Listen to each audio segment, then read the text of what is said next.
all world leaders, all politicians must lead in this effort. Words are not enough. Political speeches are not enough. Laws must be passed, severe, tough, real laws that will put these hate mongers away in prison for a long time.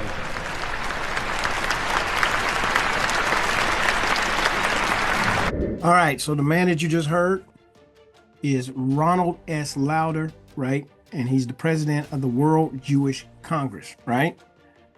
Ronald S. Lauder has served as president of the World Jewish Congress since 2007, an international philanthropist, investor, art collector, and former public servant. Lauder also demonstrates his deep commitment to his Judaism through a wide range of other philanthropic endeavors that reach around the world. As president of the WJC, Ambassador Lauder meets regularly with heads of state, prime ministers, and government representatives to discuss and advance causes of concern to Jews and Jewish communities internationally. So you see, they got their own whole little thing that they go in talking to all of these leaders all over the world. He advocates for the importance of supporting Israel, especially in times when the state or its citizens are under attack. He encourages and aids the development of vibrant Jewish communities around the world. And so you just heard what he said as far as they need to start passing laws against anybody who speaks against these people. Now, why are they suddenly all concerned? Revelation 2:9. I know thy works and tribulation and poverty, but thou art rich. And I know the blasphemy of them which say they are Jews, right? You see that? Blasphemy of them which say they are Jews and are not, but are the synagogue of Satan, right? Revelation 3:9.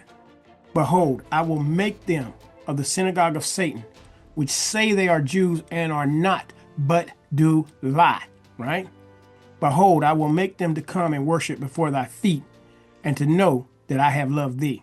All right, so with that all being said, all praise to our Heavenly Father, the Most High Yah, the great I am that I am, in the name of our Lord and Savior. Some of y'all call him Yahusha, some of y'all call him Yahushua, some of y'all call him Jesus. All right, so as y'all can see, right, now they are getting so, flustered and shook at the fact that everybody is now on their heads about all this stuff that they've been doing for centuries, right?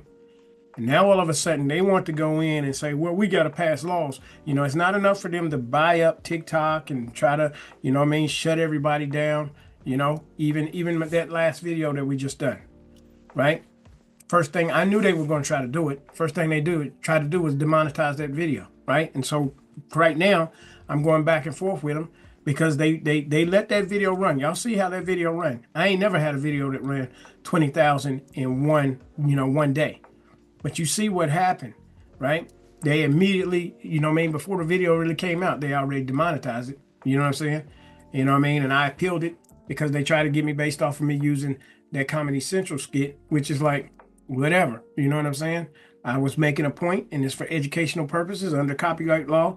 I can use that clip, right? But they don't care, right? You see, just like now, when they want to make a law, that law is for them, to protect them, you see? So the bottom line is, it don't matter to me because you're going to get another dose of this in this video, right? But with everything that is coming out now, with this Epstein, files, there's a whole lot of stuff, about the synagogue of Satan. Now people can begin to understand why the Bible says there are people who run around here saying they are Jews and are not, but are the synagogue of Satan. So now let me say this. For any of you who are watching this, if you have children, this is a dark video. I do not, take any pleasure in having to put this stuff out here. I had to go in and look at, this Epstein files. And to be honest with you, it vexes my spirit, right? So I'm just letting you know right now, if you got children in the room, you might not want to watch it with them, If at least you watch this first, before you have to, tell your children about this, but you got to prepare your children for the evil that is out here in this world, and I'm just telling y'all, it's dark, about children's sacrifice, cannibalism, all this kind of crap. Now, I ain't showing you know, no clips and none of that stuff, but you're going to see, you know what I mean, these people are wicked and evil to the core. All right. So with that being said, let's go to our next clip. Hey, internet friends, stare into the abyss with me for a moment. On January 30th, the Department of Justice uploaded over 3 million pages, 2,000 videos, and 180,000 images associated with the Epstein files. There's so much to cover. I'm going to have to do a series of shorter videos just to get through all of it, so it's not lost in one video. Let's first address the Rothschild connection to Epstein. Just to remind everybody, Jeffrey Epstein was convicted in 2008, but he continued to associate with powerful people. He wasn't shunned from any social circles. They straight up did not care. It just really seems like Epstein was an upper manager of the three-city empire, the unholy trinity.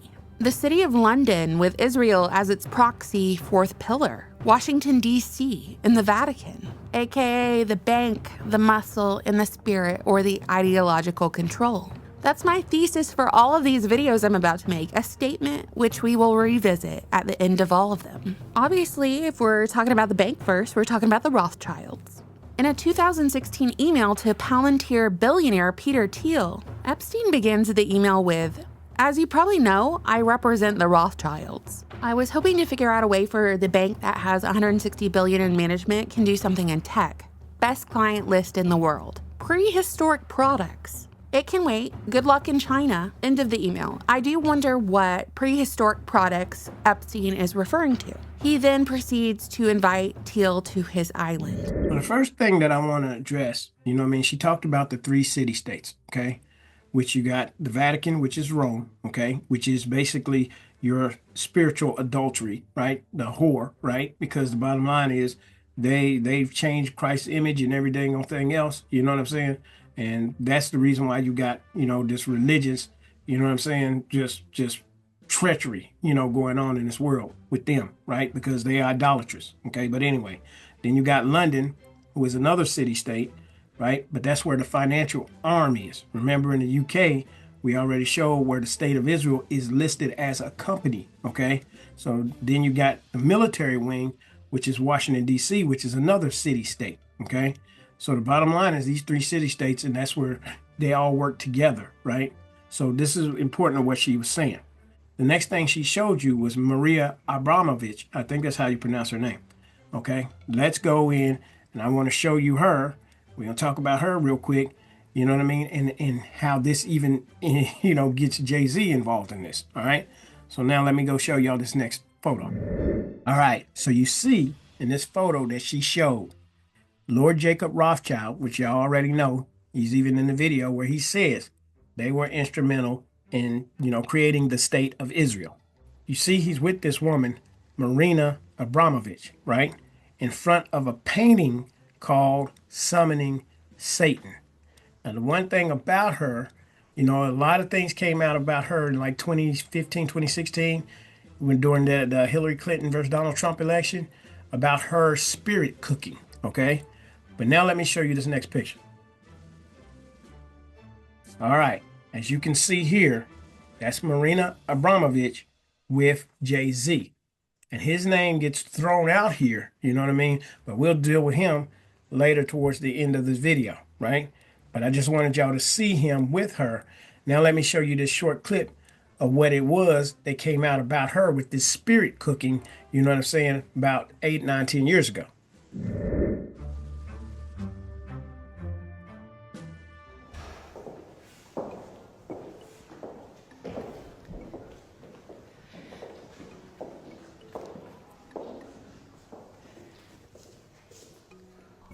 Een thema dat je vaak ziet terugkeren, waar Jan Fabre en andere kunstenaars elkaar vinden, is het lichaam. En dan meer bepaald lichaamsvloeistoffen en natuurlijk in het bijzonder bloed. Dit is het werk van Marina Abramovic in de keuken. Een poëtisch recept geschreven in bloed. Fabre en Abramovic hebben natuurlijk samengewerkt rond dat thema. En het is ook heel mooi, vind ik, dat een doorgaans als banaal beschouwde plaats, zoals een keuken, voor Marina hier de sacrale kern van het gebouw wordt eigenlijk. Het recept loopt dus door van die muur naar deze lagere muur. En hier hoort wel een mooie anekdote bij. Ze hebben deze letters 2 maal moeten schilderen, omdat de huishond Gusta het werk op een bepaald moment, het varkensbloed dat gebruikt is, op een bepaald moment had afgelikt. Ik vind het een heel mooie anekdote om te tonen hoe die werken hier echt wel een deel van het leven van het gebouw zijn. All right, so y'all see, they still have that up there. Well, they had it up there then when she did that video. And this is where they had used pig blood, wrote all on the walls, talking about cooking and eating blood, right? You see what I'm saying? This is this whole little spirit cooking, right? Now, you know, according to scripture, you're not supposed to eat no manner of blood. But yet, you know what I'm saying? You see the type of stuff that these people are into when you see who she's all hanging around with. Celebrities, you know, the Rothschilds and everybody else, right? So you keep that in mind, you know what I'm saying? These people are into this wickedness, you know what I'm saying, of eating blood, okay? Let's go to the next clip. I've done several videos on the Rothschild family and their deep links to world banking as one of the hidden hand families controlling the world, but when you say that online, you get hit with a little blue bubble bar under your video saying that it's all conspiracy theory. Meanwhile, Jeffrey Epstein is just leading his email with it. It's his hook. So in case you didn't get to read that little blue box, let's go ahead and read this little blue box. The Rothschild family, you know, from Wikipedia, the Rothschild family is a wealthy Ashkenazi Jewish noble banking family, originally from Frankfurt, Germany. So you see why Germany is really all involved in this, right? But I'm going to go into this, how these Ashkenazi Jewish people got down into Germany, right? But you have to understand, the family's documented history starts in 16th century Frankfurt. Its name is derived from the family house Rothschild, built by Isaac Elkanan Bacharach in Frankfurt in 1567. So now y'all see, okay? So now let's go back to really Graceful's clips and let her tell you some more. That same year, Ariane de Rothschild, who married into the Rothschild family, who serves as CEO of the Edmond de Rothschild Group, which is a Swiss private bank, she met with Epstein from 2013 to 2019. And they established a $25 million consulting agreement, which was signed in October of 2015, between Epstein Southern Trust Company and the Rothschild Group for risk analysis and algorithm-related services. So the Rothschilds on paper for this contract were paying him $25 million just to provide introductions to U.S. finance leaders and law firms, and he provided tax and risk consulting while also helping Ariane personally on a couple of occasions with advice on estate management. Guys, they went to Broadway shows together, Canadian vacations, discussed, you know, destroying the world together. I'll provide you the proof on that here in just a second, but leaked by a hacker group and uploaded by a nonprofit whistleblower, distributed denial of secrets, the inbox of Israeli Defense Minister Ehud Barak showed a close relationship with Epstein, showcasing Epstein's efforts to leverage his personal friendship with Ariane to raise funds for the development of Israeli cyber weapons. It's crazy that this guy was this close with a former prime minister of a country. These particular emails were from 2013 to 2016, when Barak used Epstein as a consultant and financial advisor. So y'all can see, as far as these emails that just got dumped, what you're seeing now is that Epstein is connected, right? Not only is he connected to the Rothschilds, who is a Jewish banking family, but he's also connected to Ehud Barak, right? Who was the general and former prime minister of Israel, right? Ehud Barak is an Israeli former general and politician who served as the prime minister and minister of defense from 1999 to 2001. So now you're getting ready to see how Epstein was acting as a liaison, you know what I mean, between Ehud Barak and, you know, the Rothschild banking family. The emails show that Epstein had advised Barak on how to approach Ariane, saying that he would need to build a relationship with her if he wanted to make serious money. Quote, "I'm ready, but I need your advice on how. Ladies is your forte, Barack wrote to Epstein on November of 2013. Epstein replied, time, attention, stable, recurring, predictable, where, what, when. Well, he would know because Ariane and Epstein were familiar, so familiar that they discussed a Hitler connection to their families via email. Epstein wrote, quote, I thought you'd find amusing that in a Harvard class on Hitler, they told the story of when he was so poor he lived in a shelter for the homeless and destitute that had been financed by 3 wealthy families, the Gutmans, the Epsteins, and the Rothschilds. It turns out to be accurate, end quote. Ariane responded saying whether it's a way to say that generosity is not rewarded or that the conspiracy theory still exists is quite pathetic, ... But Epstein quickly corrected her, writing, first, it turns out to be 100% true. Hitler was selling his clothes and artwork and living in a shelter funded by the Jews. Epstein, Rothschild, and Gutman. No conspiracy. The Epsteins were the Vienna bankers. Bought their bank on the ring, hence, still Palace Epstein. Ariane changes the subject in the next exchange, asking if Epstein had received her video with the girls. Furthermore, in another email from March of 2014, Epstein wrote to Ariane, Ukraine upheaval should provide many opportunities. Many, end quote. Rothschild writes back saying, I miss our conversations and hope you are doing well. I'll be home tomorrow evening. Will you be free? All right, so now let's go ahead and take a look at these photos. But let's start down here at the bottom. Look at the bottom in case you missed it, okay? On the 31st December 2018, okay? You see where it says, I thought you'd find amusing that in a Harvard class on Hitler, right?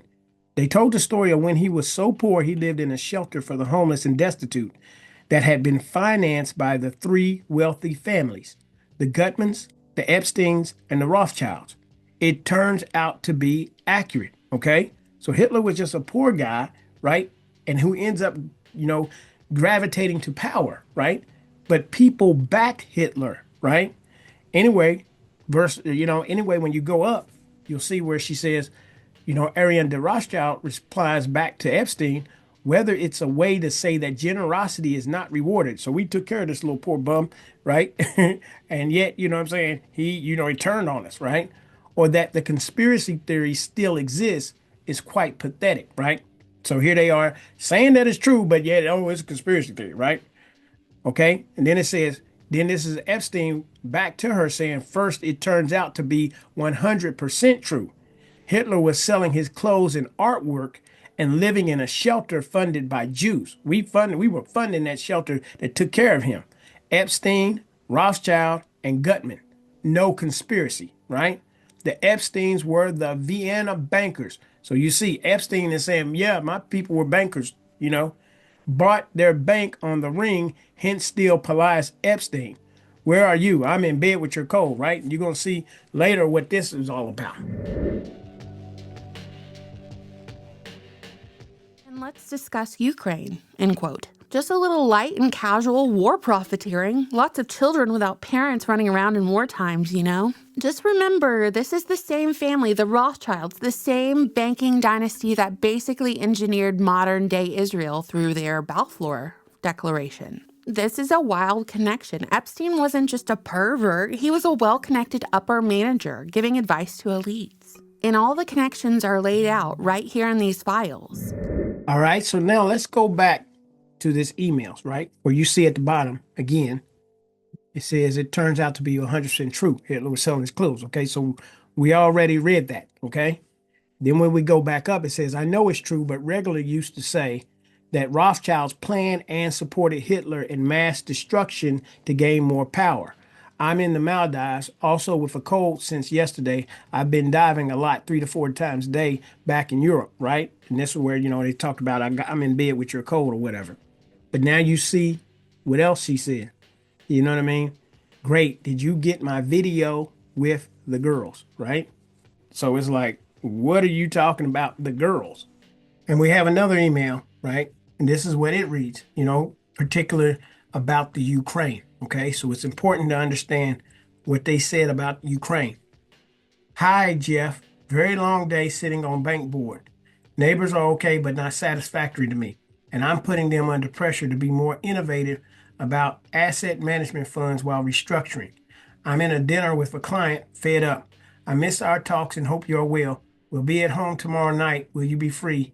And let's discuss Ukraine. right? And you see what Epstein has said to her before, Ukraine upheaval should provide many opportunities, many, right? So they knew, and remember, you see, this is in 2014, right? All that stuff started happening with Ukraine because they were trying to go over there and overthrow the government so they could start moving in there, and that's the reason why Putin blocked them.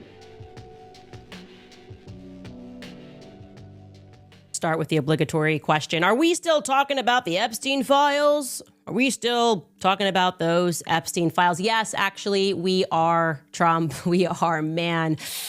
I can't believe you're tangled up in this, that you would keep this a secret to protect the elites, knowing what you know, what you most definitely know that they are up to. Because if we know, how could you not know? Shout out to the people that are in the book club, because the book that we are currently reading is so on time right now. Quite literally, we're completing this book on Friday, Sigmund Freud and the Jewish Mystical Tradition. After having read previously The Assault on Truth, those people were not surprised at all, because I took you through it, what Sigmund Freud and his B'nai B'rith Freemason boys actually believe about you, what they believe, how they have accomplished things, this false dialectic, their means to accomplish running Western society, breaking apart Christian empires. Yes, he hated Christians. It's a fact. He wrote about it extensively. He hated Catholics. And yes, they perform rituals. That is not an imagination. It's not a conspiracy. The only conspiracy are those that are colluding to hide those facts. And now we can really stick our noses down at them. And no, I want to be clear. This is not Judaism. This isn't your grandma's Judaism. It's occult mysticism. That's the way that it's able to move through seemingly all the faiths, right? Aleister Crowley. Well, how could you have the Star of David once upon a time? What was it? Before 1914, that was the flag of Morocco. That's weird. That's not a Jewish nation. What does it actually symbolize? Occult mysticism. That's why it's on the cover of Aleister Crowley's books. If you're going to perform magic and rituals. And yes, sorry guys, gotta wake up. It's a Monday. We gotta get you there.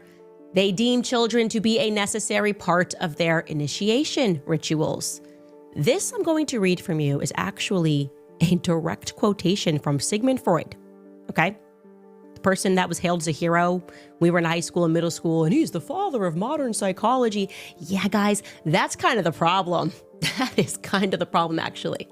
Anyway, to contextualize this, he's writing a letter to his best friend, also the person he was having a gay affair with, who mentored him, Wilhelm Fliess. Now, I should skip to the part and tell you Wilhelm Fliess also molested his own son, Robert Fliess. Robert Fliess spoke about that when he got older. But Sigmund Freud is writing to Wilhelm Fliess after he gets initiated, because they wait until you're 36 to initiate you into the occult mystic Kabbalah. Okay, I'm going to read you what he writes. He's referring to a patient who he previously hadn't understood before his initiation, who came in, and she spoke to him about what she experienced when she was a child. He writes, imagine I obtained a scene, which means a patient was speaking to him about this, about the circumcision of a girl, the cutting of a piece of her labia, sucking up the blood, following which the child was given a piece of the skin to eat. He then fast forwards and he says, I dream, therefore, of a primeval devil religion whose rites are carried on secretly, and I understand the harsh therapy of the witches' judges. And then he speaks about this. Freud is implying here, by the way, this we are so anti-Semitism proof. This book was written by a guy who was the director of the Freud archives. He read Freud's unpublished works and determined that, yeah, Freud knew that the children were being abused in Vienna, and he created a social science, psychology, to help gaslight those children. This is what you got to be aware of. This is all real. It's not imagined. These are not kooky people on the internet that are telling you this. Quite the opposite. And then this guy, Jason Masson, who writes this book, writes that Freud is implying here that the Sabbats were real events, part of a ritualized religion in which sexual perversions were acted out. So he was aware that this was happening. And in case you are not aware, Sigmund Freud, the background story there is wild. All right, he was once an outcast in the very tight-knit, perverted psychology club in Vienna because he told the truth. He went to the morgue. He examined children who had died after they were horrifically murdered and sexually assaulted. And then he also saw patients who were children who were still alive, who were telling him these stories about what they lived through. And he had determined after speaking to these children that they were all telling the truth. And so he gets ostracized from the psychology community. He's like, no, this is actually happening. And it's also incestuous. And they go, get out of here. You can't be with us. You can't publish his paper. Oh no, what would the goyim think? He actually did publish his findings. And like I said, the pervert turned on him.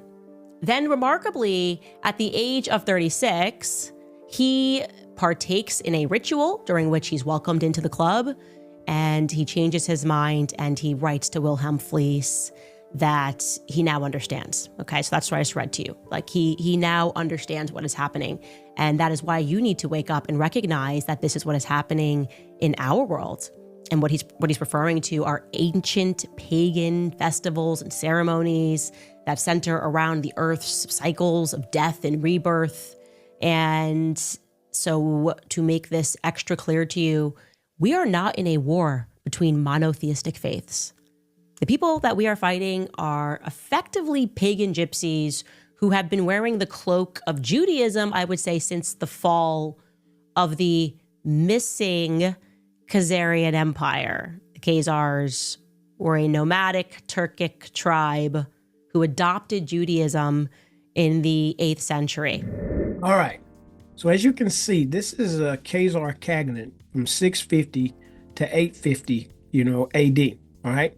And you can see where it's at. Now, right here, what you see is the Caspian Sea, and you see the Black Sea. Okay. This here region here is where you got the Caucasus Mountains. Okay. And it's very important because I want y'all to be able to see where this is, in modern day. Okay. Because basically what we're talking about is modern day Ukraine. Okay. You can see that it was in the Ukraine region.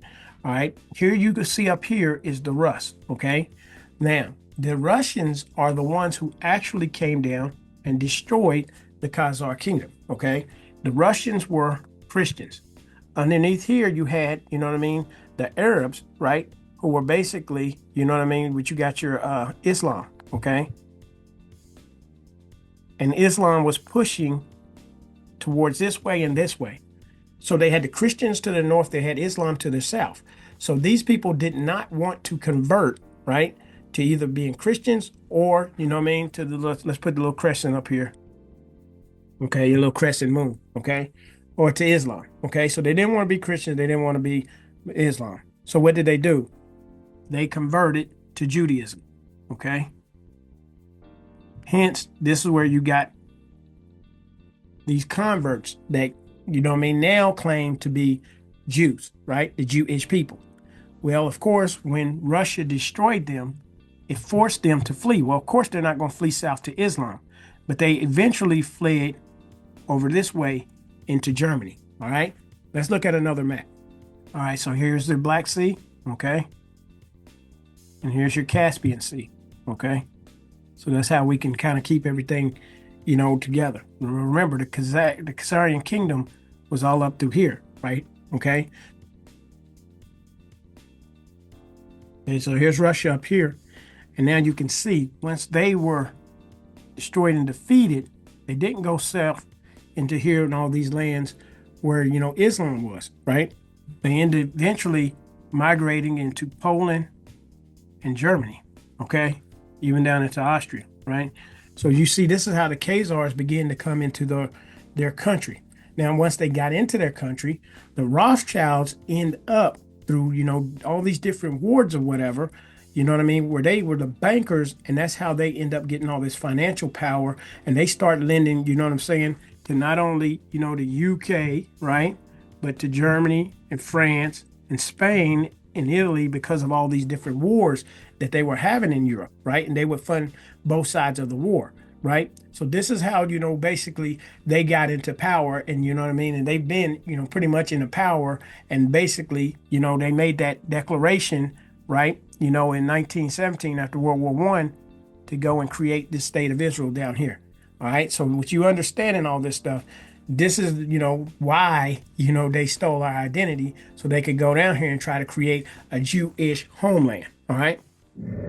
All right. Now, As you can hear, she's talking about Sigmund Freud, right? Sigmund Freud is Jewish, okay? And you hear a lot of this stuff is taking place in Germany, all right? This book right here, Martin Luther on the Jews and Their Lies, right? I want y'all to, we're going to read a couple pages of it, right? Because the bottom line is, again, I told you how they fled into Germany, parts of Poland, and all this type of stuff. But Martin Luther, you know what I mean? Remember, Rome and the Byzantine Empire, all that time, during that time, they're Christian. They fled to the Christians. They didn't want to go down to the Islam, you see what I'm saying? But they fled into Christian lands. But they basically, you know what I mean, overcame the Christians, you know what I'm saying? Because they were saying, we are the Jews, right? You know what I mean? So now let me show y'all an excerpt from this book, you know, Martin Luther on the Jews and their lies, right? Okay. All right. So this is from the book, and this is what it says. Luther reaches out to Jews. Okay. So this is Martin Luther. Now, it's not Martin Luther King, but Martin Luther. Okay. It was because of his ironclad beliefs and his love of Jesus Christ before all other things that Martin Luther attempted to reach those of other faiths that he knew to be satanic and false.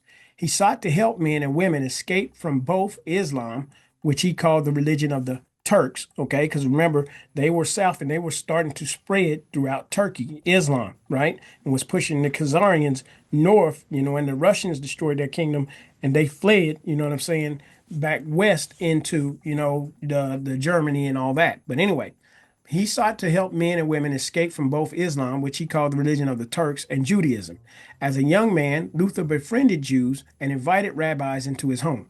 He believed that every person, Jew or Gentile, needs the grace and love of Jesus Christ, who alone can heal them of their sins and give them eternal salvation.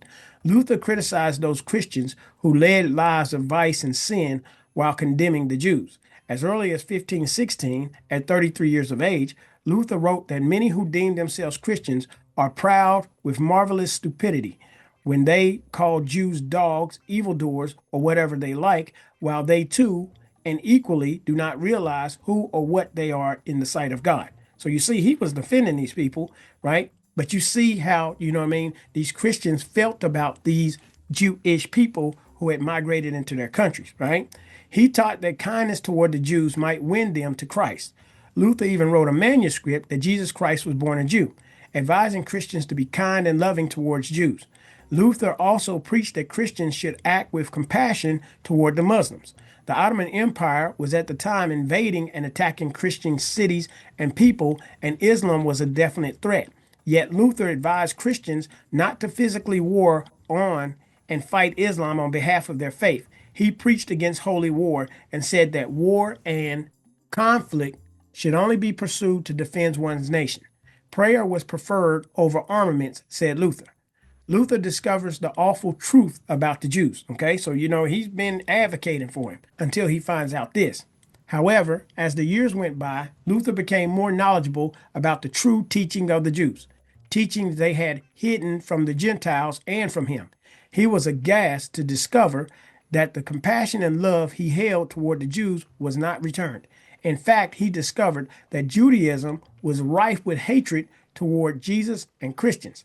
Luther was encouraged by a wise Jew who had converted to Christianity to read and study carefully the Babylonian Talmud. When he did so, he was horrified to learn what was in this awful man-made text that is the most holy book of the Judaic religion, right? This was what the rabbis actually were teaching to their people. Luther had erroneously believed that it was Catholic perfidy that prevented the Jews from accepting Christ. He criticized the priests and the Pope for calling the Jews names and thought that kindness would win the heart of the Jews. But now he realized how much he had been duped by the Jews. The Talmud, formerly the Babylonian Talmud, Luther realized cut like a dagger into the heart of Christianity. It claimed that Jesus did miracles through sexual magic, that he was a blasphemer. Luther also read how the Jews taught that Jesus is in hell, suffering and burning fires of unholy excrement. The Talmud brags that the rabbis rightly condemned Jesus to death for his crimes. It also speaks terrible lies and words against Jesus' human mother, Mary, accusing her of being a prostitute who had many partners, including Roman soldiers and a blacksmith. The Talmud even accuses her of bestiality. That the Talmud encourages Jews to cheat and deceive Christians in legal matters, including advice to lie in court and to steal, to bribe, and rob the Christians, was made plain to Luther. Luther saw that the Talmud was one of, if not the most wicked and depraved books in all the world. Full of human pride and boasting, the Talmud was, he concluded, full of raving, frantic, and foolish nonsense. He could not bear to read in the Talmud of the Jews continual bragging of how divine and holy they were as Jews and how lowly and disgusting were all others. The Jews, Luther noted, actually believe they alone are human beings and that all others are inhuman and as animals. That the Jews hid this horrible trash from the views of Christians was apparent. They claimed to be piously religious, but the truth is that the Jews hate and despise all but their kind. Luther then read against the words of Jesus Christ, describing the man-made traditions of the Jews and warning his disciples of their evil. Jesus even told the Jews directly, "You are of your father the devil." These words were compelling to Luther, who wanted so much to follow after Christ Jesus and teach of Jesus' great example. Seeing that Jesus was wrongly accused and condemned by the Jews, and heeding Jesus' watchful words of warning, Martin Luther became convinced that whereas many, if not most, Christians had been deceived by these wolves in sheep's clothing, and they were at great risk. The Talmud's future prescription for Gentiles, Luther understood, was that they were universally to be murdered. All right, so now y'all see the sentiment that the Germans, who especially were Christians, were finding out about these Jewish people, right? And then as they began to take over their whole country and society, you can see why Christian Germany started wanting to rebel against the Jewish people who had came down into their land and had started, working their way up into high places of government.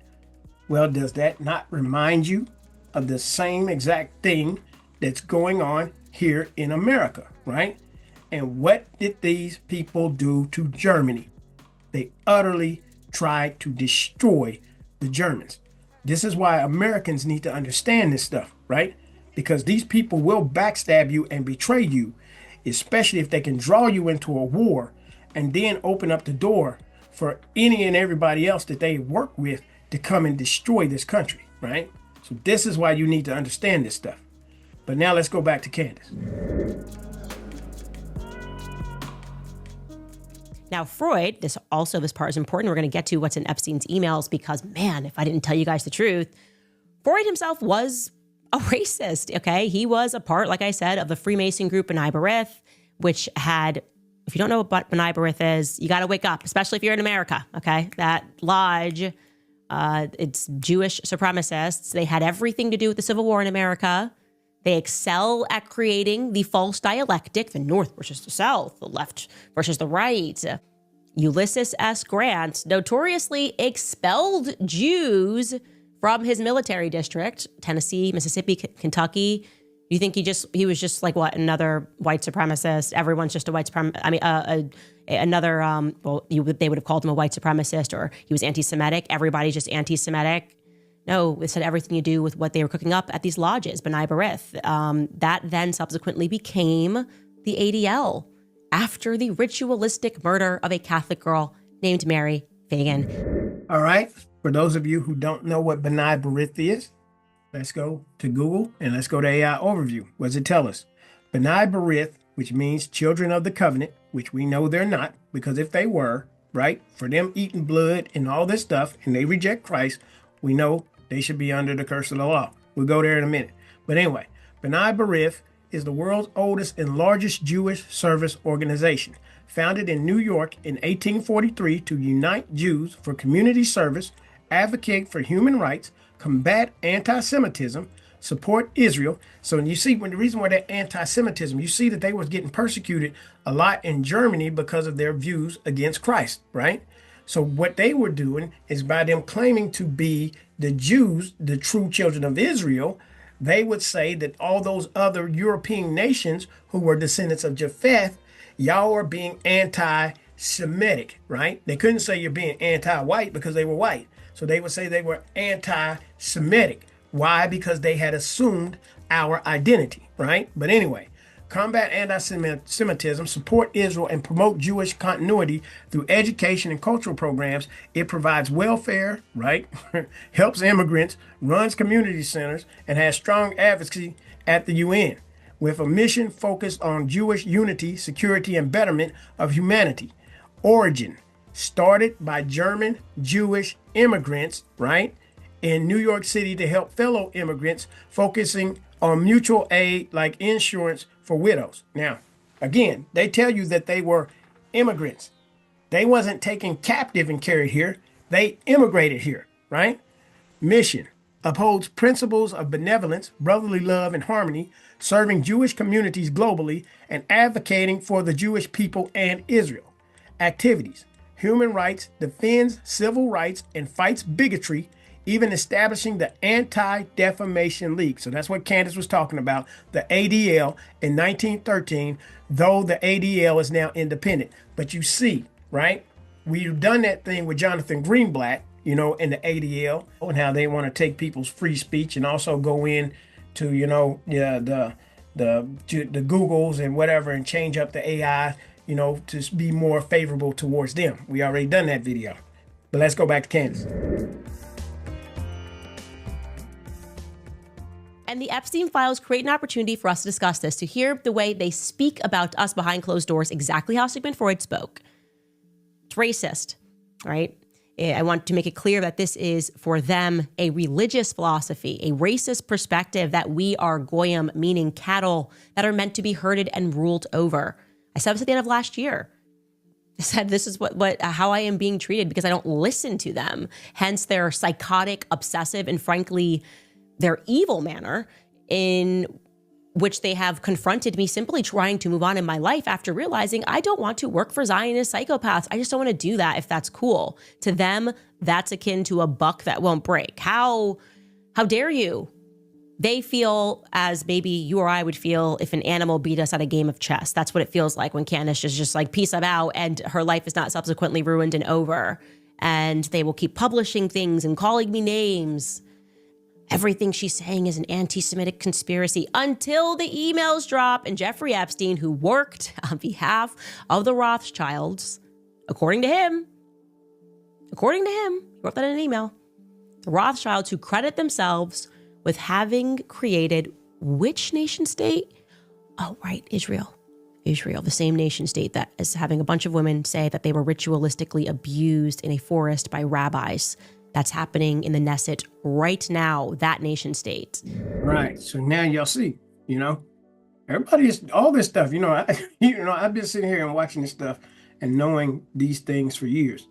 But now I'm sitting here watching, oh, everybody's picking this up now. You know what I mean? But this is why I keep telling y'all, right? Nobody still wants to tell the whole truth. If they are not the true children of Israel, if this are the synagogue of Satan, claiming to be Jews and are not, who are the true children of Israel? See, you know these people were supposed to be the tail, not the head, right? You know who had yokes of iron put on their necks and scattered all over the world. See, but everybody's telling a lie about that. That's why we can't listen to everybody else in all these 3 different monotheistic religions, because they've all worked together to try to take our identity, right? So this is why it's imperative for us now to know who we are, to repent, and to cry out so that the king comes back. Because the king is coming back to regather the children of Israel and the Gentiles, you know what I'm saying, who are grafted in. That's why these Gentiles better figure this stuff out too. You see what I'm saying? They better understand, you know what I'm saying? Jesus ain't who the Roman Catholics told you who he was, right?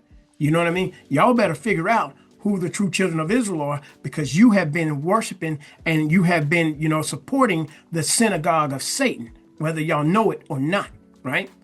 Let's go back to Candace. Saying that they were 3, 4 years old when this happened. He's saying, those are my bosses, the Rothschilds.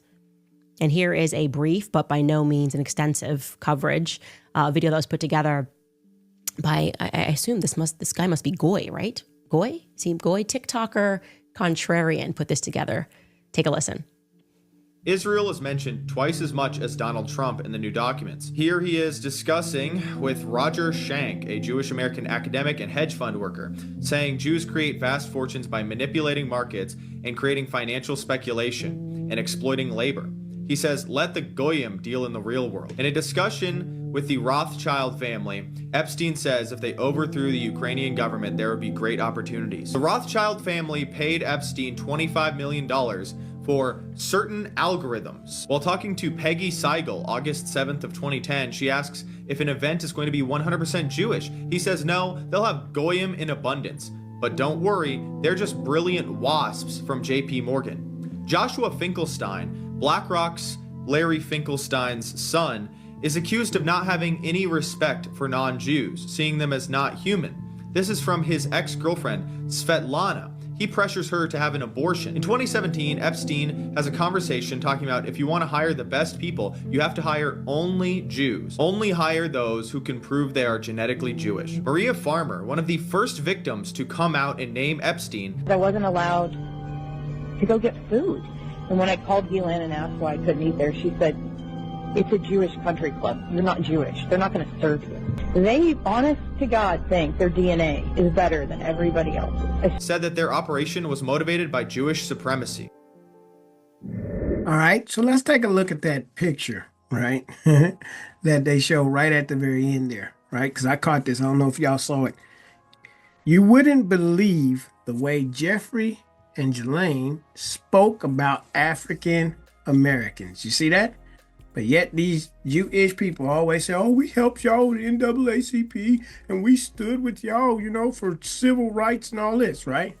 And so this woman is saying it was like it made my skin crawl. Anybody who was not Jewish, and you should write about this, but the way they spoke about them, it was really horrifying, and it showed me a great deal about how these people truly believe that they are chosen to do something here. I don't know. It's unbelievable to me. I mean, and it was every one of them the way they spoke. For a long time, I had a hard time with all Jewish people. I'm going to be honest with you. For a long time, I was like, I think it's all the Jews. Like, I don't know, because my sister is like, Maria, it's just the ones you met. It's these people. It's just unfortunate that all the Jewish people I met also happen to be pedophiles that run the world economy, you know. All right. Well, remember a few weeks ago when Russian President Putin said the West is run by sick, satanic pedophiles who basically rape and torture children, and he said this in the West is the new normal. Watch. Поэтому ведут против нас все более агрессивные информационные атаки. Целью выбирают прежде всего, конечно, молодых людей, молодые поколения. И здесь опять лгут постоянно. Извращают исторические факты, не прекращают нападки на нашу культуру, на русскую православную церковь, другие традиционные религиозные организации нашей страны. Посмотрите, что они делают со своими собственными народами. Разрушение семьи, культурной и национальной идентичности, извращение, издевательство над детьми вплоть до педофилии объявляются нормой их жизни. А священнослужитель. Yeah, that's the new norm. Maybe we want to prove him wrong and show we're outraged.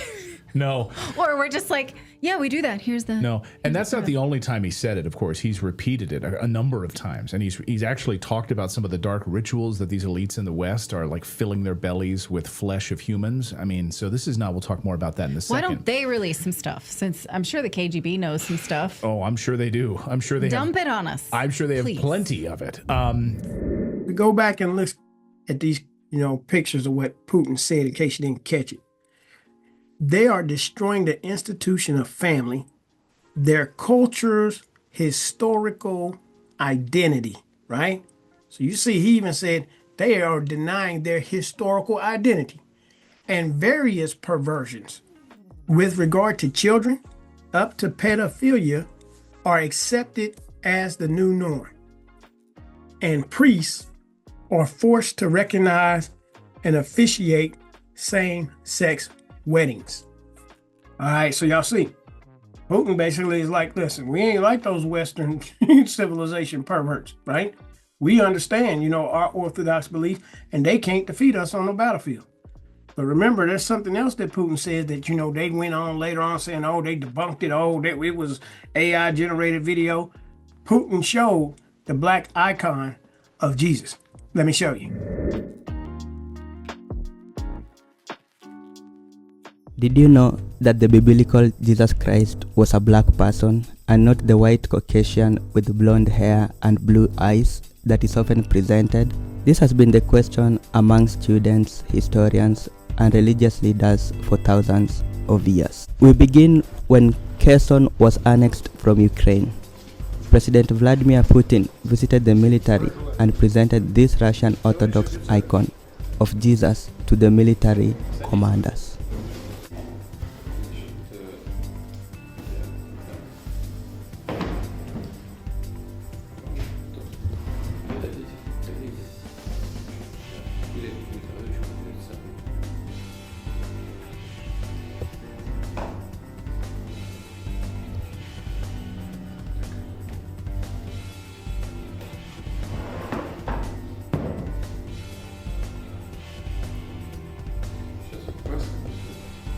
According to the article by the Orthodox Church in America, the icon seen in the video is titled "The Savior Not Made by Hands," which is referred to as the icon of our Lord Jesus Christ, not made by hands. From what you see, is the icon of the Lord Jesus Christ dark or white? Jesus? Wow. They have many pictures of a black Jesus and a black Madonna. So, what are icons? These are paintings done on wood to represent saints and sacred elements and are considered the gospel. These icons with dark faces have widely been accepted by scholars and prominent religious leaders as authentic biblical depictions of the gospel saints, and yet were never presented publicly for fear that it would change the whole history of religious teaching that presented them as white. They don't talk to you about that, but you see the Pope bowing to the black Jesus and the black Mary. It's true, true, true. But oh, let me see which Pope that is. Among the most disturbing documents released on the Epstein files has to do with cannibalism, of course. This is an NYPD Detective Bureau document, which is dated August 2019. This is from the new batch of documents. It says President George H.W. Bush, according to this eyewitness, raped a male victim on a yacht where the victim also witnessed babies being dismembered while individuals ate then the entrails from their intestines. Let me just keep that up on the screen for a second. While on this yacht, he witnessed African-American males having sex with white blonde females, all of whom were bleeding during the process. He was a victim of a type of ritualistic sacrifice in which his feet were cut with a scimitar but left no scarring. On the yacht, he witnessed babies being dismembered. He also was raped by George Bush the First. Unbelievable. So remember Putin's secret recent quote in an interview he did in March of 2024. The vampire's ball is coming to an end. He said they've been stuffing their stomachs with human flesh, and referring to elites in the West. They've been stuffing their stomachs with human flesh, and they've been stuffing their pockets with money. But they must realize this ball of vampires is about to end. You can't make this stuff up. The president of the United States of America, former president, they say he out here raping men. You know what I mean? And then they talking about, two African-American men. They got, probably some of these artists, whatever. You know what I mean? We're going to kick into this Jay-Z thing here in a minute, right? They on there with these perverts too, So that's why I say they get them into all of this sexual, immorality and all this type of stuff so that they can now, begin to, have leverage on you. You say anything, do anything, we're going to put this stuff out here in the media. Who controls the media? They do, right? So guess what? Once you get hooked in with these people and they get you on camera or whatever, next thing you know, yeah, you better shut up and do what we tell you to do or else, right? So that's why I say there's no telling any of these celebrities, high profile athletes, entertainers, whatever, There's no telling what the heck these people been into, right? But as y'all can see, Putin even just told it. You know what I mean? They filling their bellies with human flesh. I told y'all, wickedness at the highest levels, right? Let's go back to the next clip. Then there's the mystery of Gabriela Rico Jimenez. Remember her? There she is on the right. In 2009, the then 21-year-old Mexican model was seen outside the Fiesta Inn in Monterrey, Mexico. Gabriela had attended a private party at the hotel. She was brought there by an elite modeling event, brought together prominent businessmen, politicians, individuals whose names are all over the Epstein files, by the way. So a direct connection to Epstein. She ran out of the hotel. A few days later, she was screaming about what she saw inside. Watch.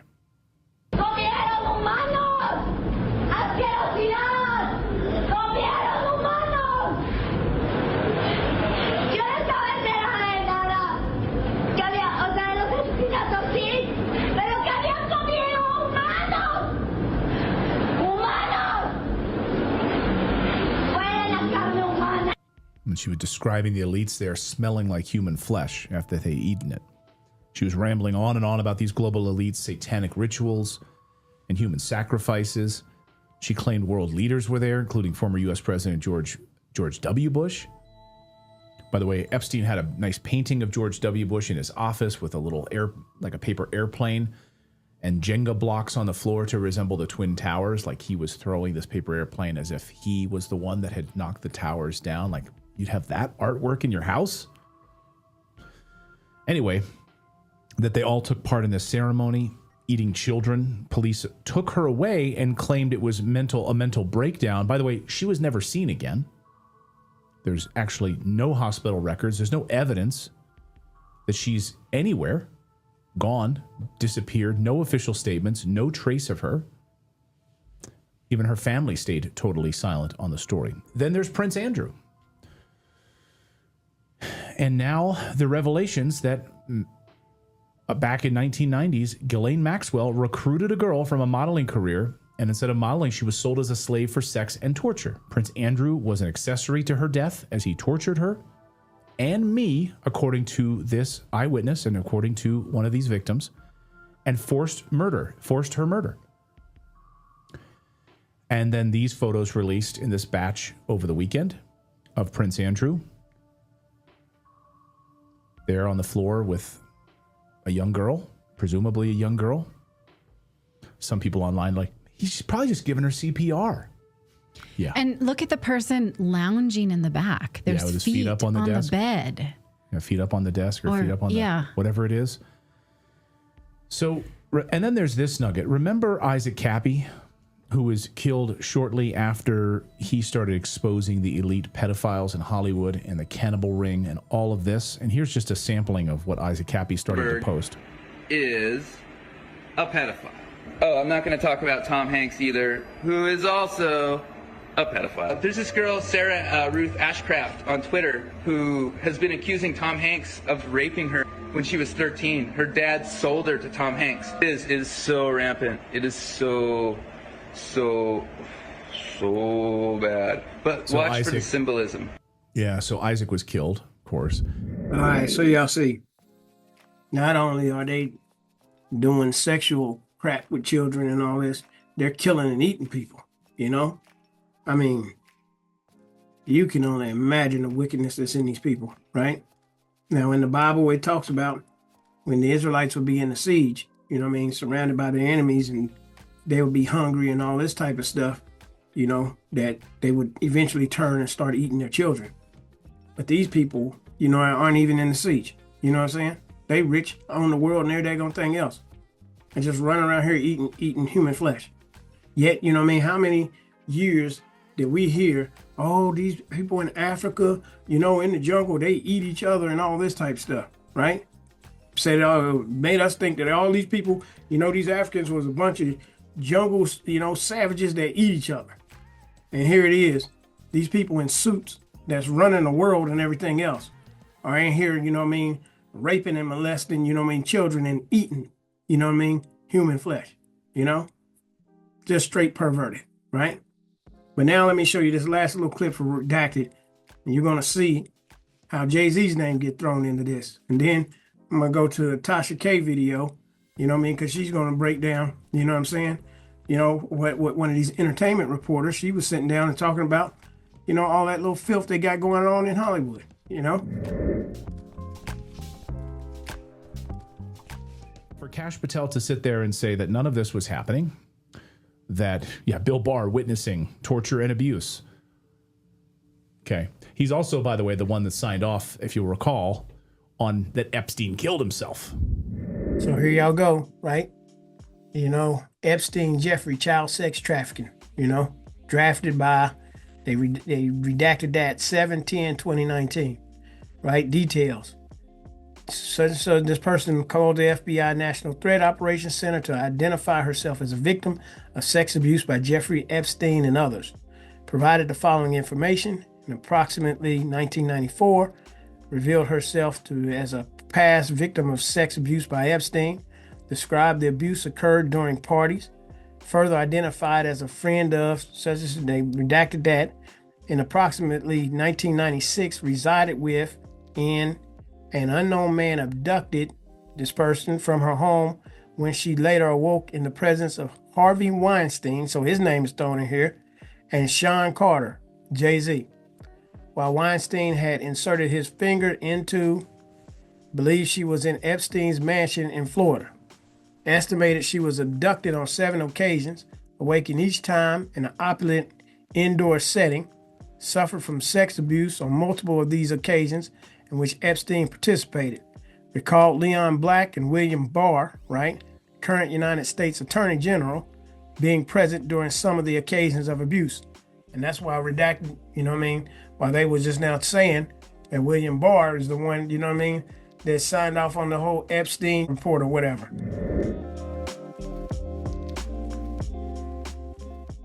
And how are you getting this money to host these parties? What is the reason for hosting these parties? And it makes you think it's for leverage. Well, yeah, it's always for leverage. You know, are you familiar with the House of Hammer? Yes. Did you watch it? I couldn't get through all of it. Okay, but you know, basically it's about Armie Hammer, Yes. who's just another predator type that basically was very sexually abusive with the girls that he was dating, physically abusive as well. And it's like Diddy. It's the same thing. And he was also telling them that he was a cannibal and he wanted to eat them. Yeah, I remember. Literally, he was looking for a surgeon to remove one of the girls he was dating. He was looking for a surgeon that would remove one of her ribs so he could barbecue it and eat it. Yeah. I don't think I got that far, but yeah, I mean, but you know what? It makes me think because I was just reading. I cannot remember this author's name, but he just had a New York Times bestseller on cannibalism. Like how popular. Let me read it. Let me pull it up because I was gonna order the book because I'm like, why would he be writing about? Because they're trying to normalize this stuff now. Yes, they're trying to normalize it. Cannibalism and how popular it is and how I'm like, so who is finding people to eat? Well, Chrissy Teigen would you be see what thrilled. I'm saying? So, but getting back to Armie Hammer, his Bill Shutt. Do you have the name of the book? Cannibalism. Just Cannibalism? By Bill. A Perfectly Natural History. All right, so here it is. BillShutt.com, right? And I looked all over to see, but I can't tell what his ethnicity is. I can't tell, you know, where he comes from or is he Jewish or what, because I couldn't find it anywhere. But this is what it says, right? This is who he is.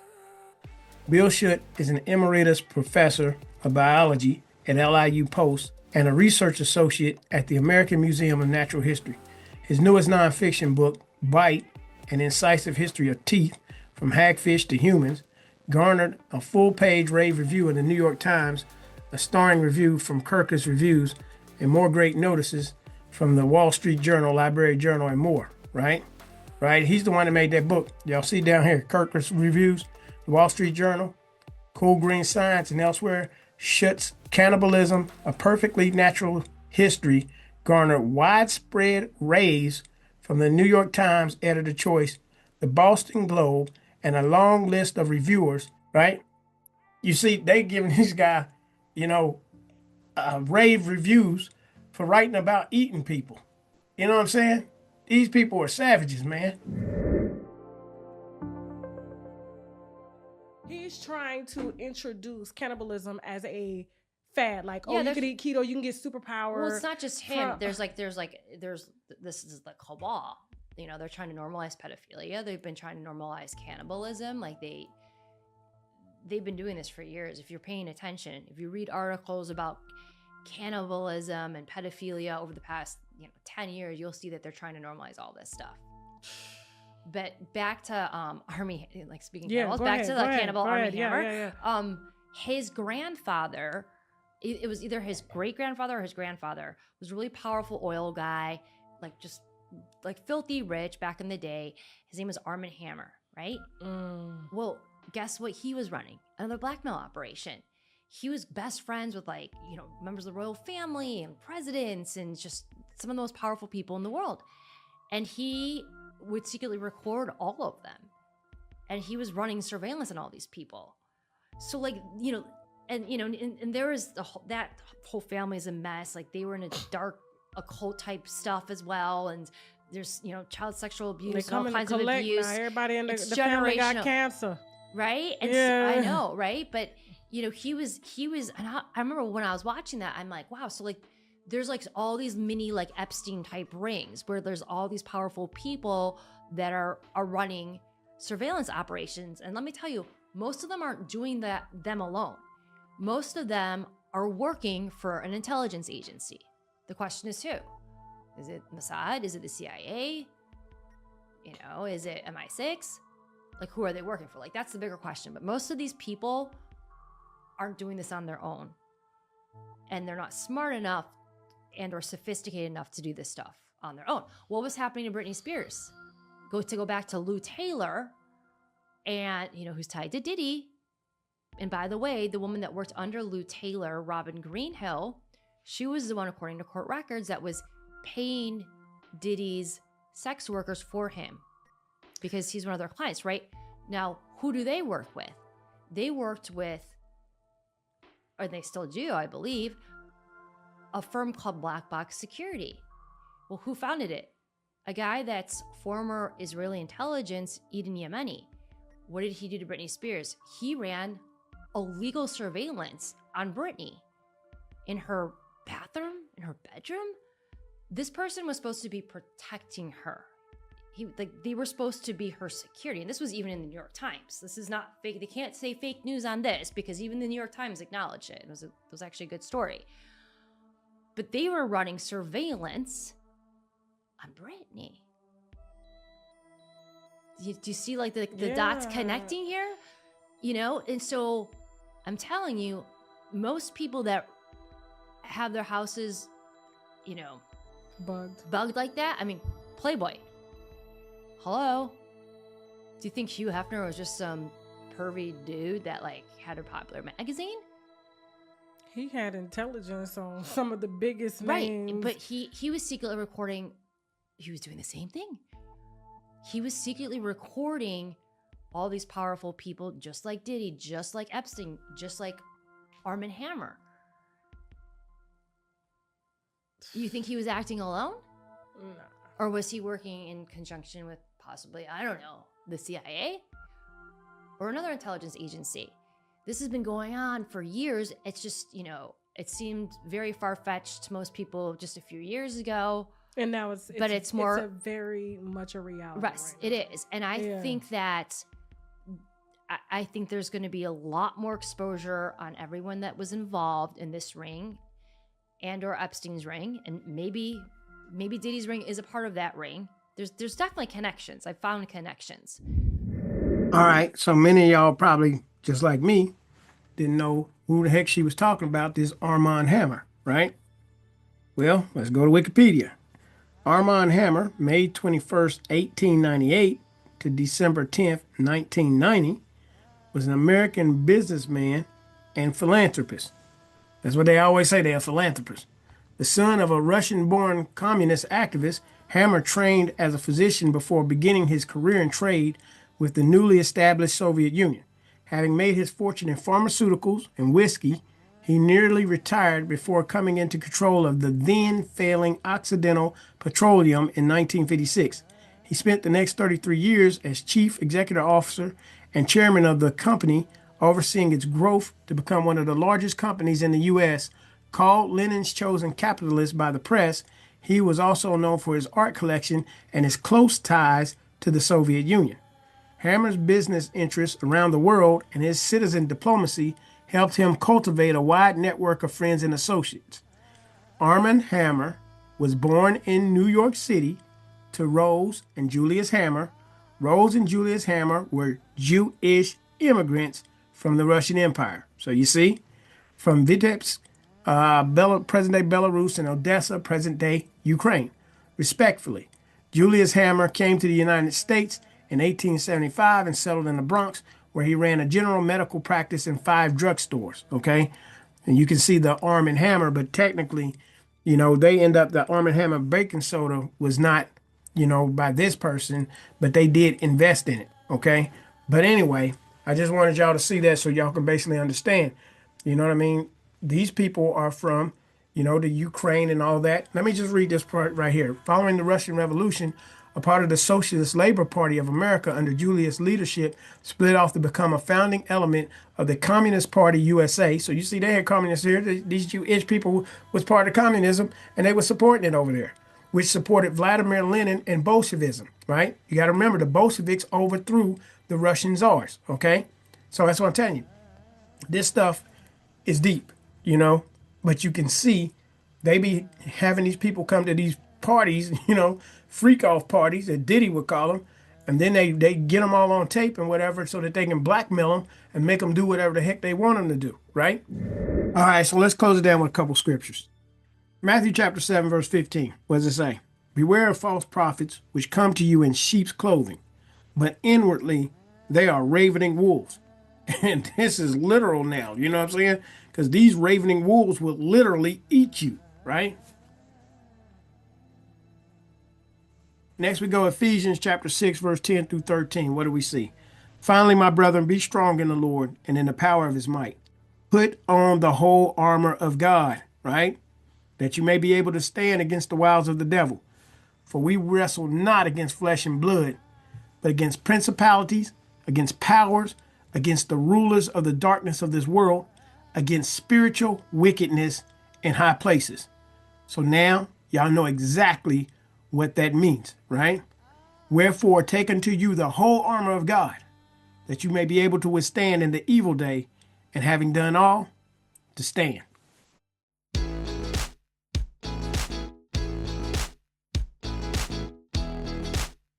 All right. So with that being said, y'all already know these people are wicked. You know what I'm saying? And you know, you can't take this stuff for granted, you know? You got to understand this, you know what I mean? Anybody, y'all young, aspiring artists wanting to get into the music industry or TV, acting and all this type of stuff, you better watch. You go out here and get involved with these people. You see that they pedophiles, you know what I'm saying? Homosexuals, transgenders, all this stuff, man. Now, come to find out they're cannibals. Really? You know?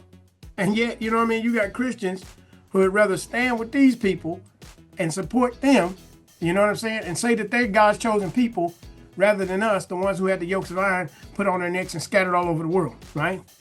There's no telling what these people have done, you know what I'm saying, to everybody. They view you as an animal, you know what I'm saying? You're a sheep, a goyim, you cattle, they'll kill you and eat you. Seriously, you know what I'm saying?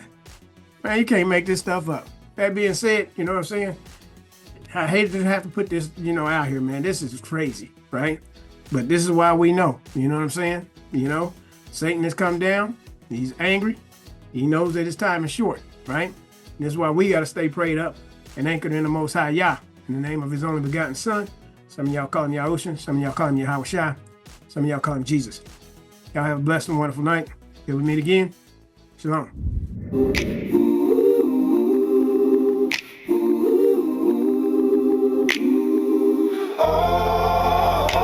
Though I walk through the valley of death, shadows whisper, still in my breath, the ground feels cold. like it's a lie. Each step a battle, just to survive.